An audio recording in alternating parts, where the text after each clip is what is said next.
Jaron Ennis and Devin the Dream Haney headed on a collision course that probably cannot be avoided as Jaron Ennis signs with Matchroom Promotions.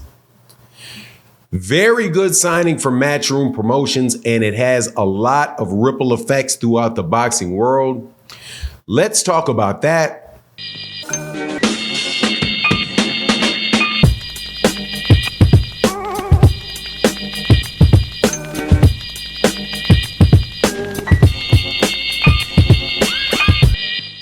Big news in the world of boxing came out yesterday where Jaron Boots Ennis, one of the best young fighters in the game, one of my favorite fighters in all of boxing, a guy that I think is probably more talented and just as skilled as anybody in the sport of boxing, just waiting on his opportunity to prove it on a big stage to silence some of the doubters, made a big announcement yesterday in that he signed with Eddie Hearn's Matchroom Promotions to fight a multi-fight deal on DAZN.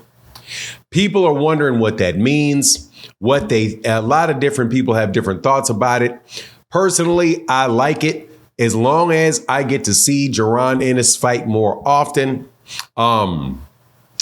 However, I do want to point out that this is a mighty interesting thing, seeing as Eddie Hearn just last week said some things about Devin Haney that made me feel that Eddie Hearn was trying to aim Devin Haney in a certain direction that he's not going to want to go into. But I think now the puzzle has been solved with this signing of Jaron Ennis. Now, before I get into it, let me welcome you back to the channel. If you're new to the channel, please accept my invitation to hit the subscribe button, hit the bell icon so you can be notified when we release more videos. And if you're a longtime subscriber and supporter of the channel, thank you so much. It really does make a big difference to the channel. And thank you to everybody that supports in the super thanks of the videos. You guys know who you are, the super thanks crew. Thank y'all. You guys mean so much as far as the views on the channel. When you support like that, hey man, a $5 donation like that to I'm speaking to my guy Matty O and Barbara D and Jay Miller and my guy Jay Miltz. You know that is worth a lot of views on the channel. So thank you very much for continuing to help us, move and continue to talk about this boxing. Now let's get into this because, man, I'm trying to read the tea leaves here. But first of all, let me address the big elephant in the room, which is that Jaron Ennis signed with Matchroom Boxing, but he did not sign with the PBC. The PBC are the fight cards that he has been fighting on for several years now. The fight cards, not at all has he been signed to Al Haymon as a manager or an advisor.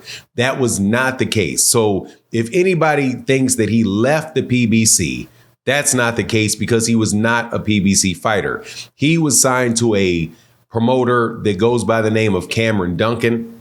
And quite honestly, this is not the first time that there's been some issues around the promotion with Jaron Ennis. Earlier in his career, he had a promoter and Cameron Duncan was his manager. Cameron Duncan tried to take over the promotion of Jaron Ennis, and then that promoter sued him. They went through all kind of stuff. And so Jaron Ennis was out for a while.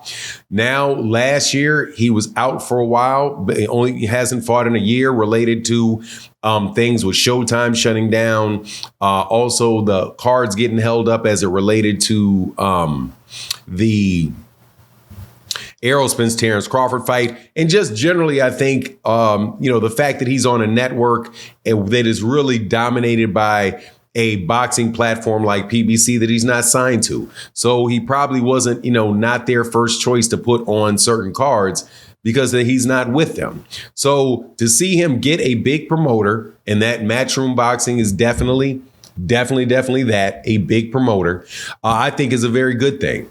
Now, as I said in the preamble to this video, which is the portion before the little Phenom Boxing mini commercial, which was telling you to subscribe to the channel.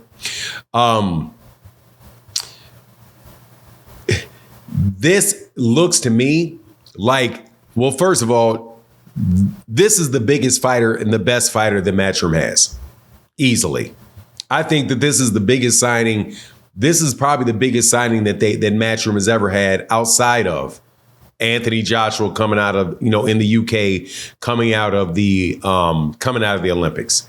However, as far as the quality of fighter, I think this is the best fighter that they've ever signed. And and when you have talent like that and you're able to get talent like that, it's a big deal. And also, I actually like the move from Jaron Ennis. Now, there's some downsides to it. One is that he's probably going to go on a Eurobum tour, and people are not going to like his fights. However, he should be active.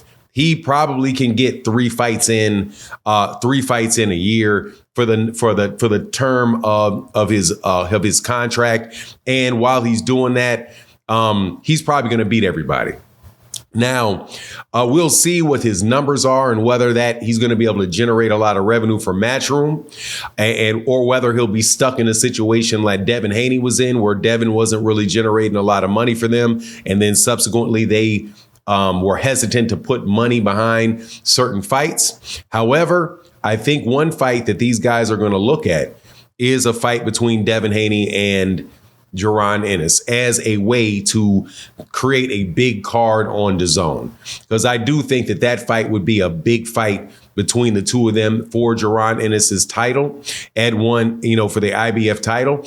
And I think that's probably what Eddie Hearn is looking at when Eddie Hearn said that Devin Haney is going to have to drop his belts because he's only going to get offered a little bit of money for a fight between himself and Sandor Martin. And I'm sure that Devin Haney doesn't want to fight for that little bit of money. Well, what kind of big money fights would he offer him? You move up and you fight Jaron Ennis for his IBF championship belt. So, man, do not think that isn't somewhere that Eddie Hearn could be aiming, and probably is aiming, because they're going to have to give him a lot of fights to build him. And again, I think this is the first real chance that Matchroom has to make a dent in the United States if they play it right and if they build him right, which is to put him in his hometown, fight him in America, get American opponents for him to fight, right?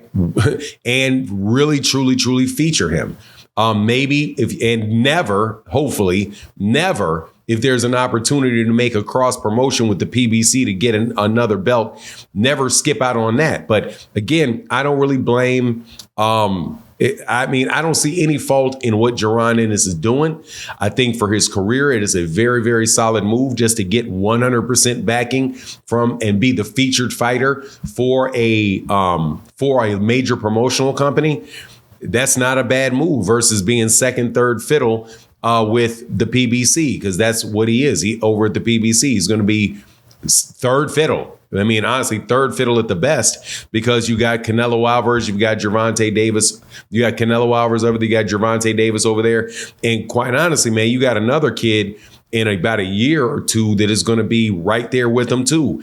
And that's Carmel Moten, somebody that they are really pushing forward and really trying to sell at the 126-pound weight division.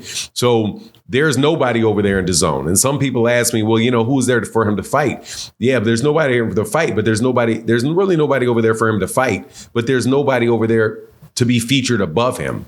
And and you guys can say like it or lump it on this one, he's a better fighter than Devin Haney. And he's going to have the opportunity, if he's loyal, right? And he's not somebody who's going to say, okay, well, I'm going to go to Top Rank for this fight, I'm going to go to Matchroom for this fight, that those guys can really grow on. And Jaron Ennis can grow as well. But anyway, that's my take on the matter. Please let me know what you think in the comment section. And with that, I'm out. Deuces.